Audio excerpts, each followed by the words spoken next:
ये सरकार अंग्रेजी हुकूमत की याद दिलाती है, लेकिन बनाई भी ना हमें हम पकड़ रखा फिर एक चीज अब नहीं बताने जा रहा हूँ।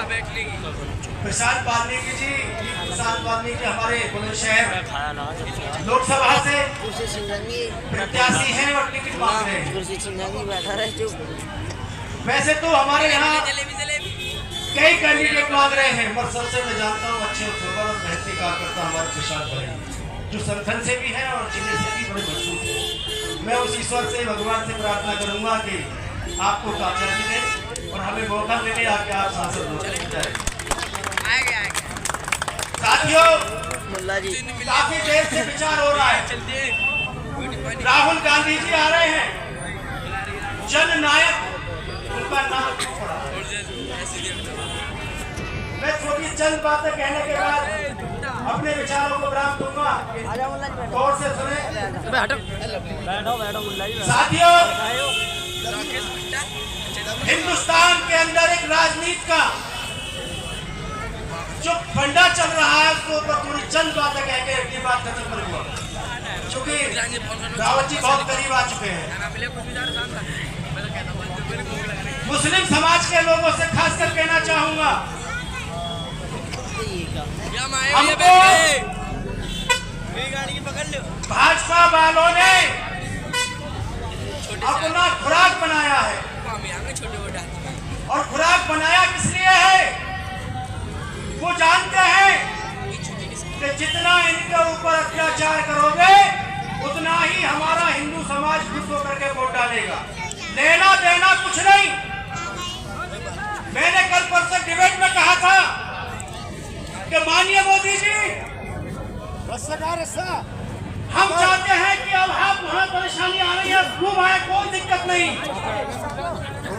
मगर जिस प्रकार से देश की आजादी में मुस्लिम समाज ने अपनी गर्दनें दी, फांसियां झेली, और हम लोग आपके साथ मिलकर के, हिंदू समाज के भाइयों के साथ मिलकर के, कांधे से कांधा मिला करके हमने देश आजाद कराने में उन अंग्रेजों का मुकाबला किया था।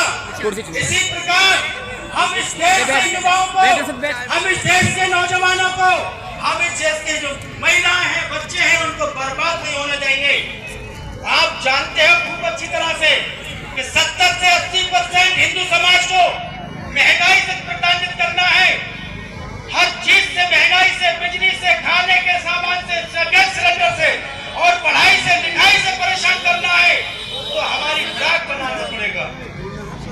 हम खुराक बनने के लिए तैयार हैं, मगर मोदी जी हमारे यहाँ के हिंदुस्तान के हिंदू भाई हो चाहे मुस्लिम भाई हो, उनके युवाओं को माफ कर दो, इनकी नौकरी वापस कर दो, इनका रोजगार वापस कर दो, इनका खाना वापस कर दो, इनकी सारी चीजें वापस कर दो।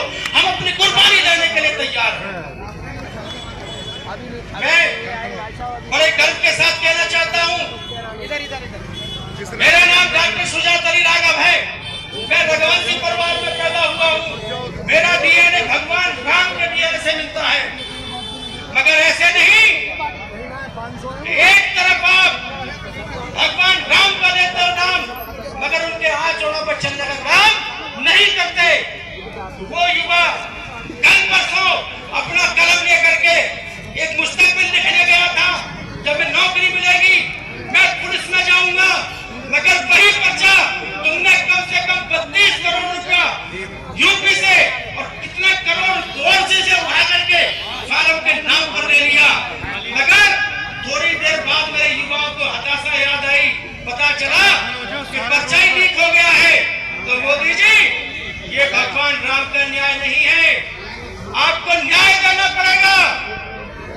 बच्चों को नौकरी देनी पड़ेगी, क्योंकि मैं इस लोग के साथ कहता हूँ, अब जो अंतिम बुरा मानसी तन्मा श्रीतम परम भाव मंभूत महेश्वरम, भगवान श्री कृष्ण गीता में कहते हैं, जो मेरे परम भाव को नहीं जानता है, जो मेरे परम भाव से वाकिफ नहीं है, वो मूर्ख है और पशु के समान है।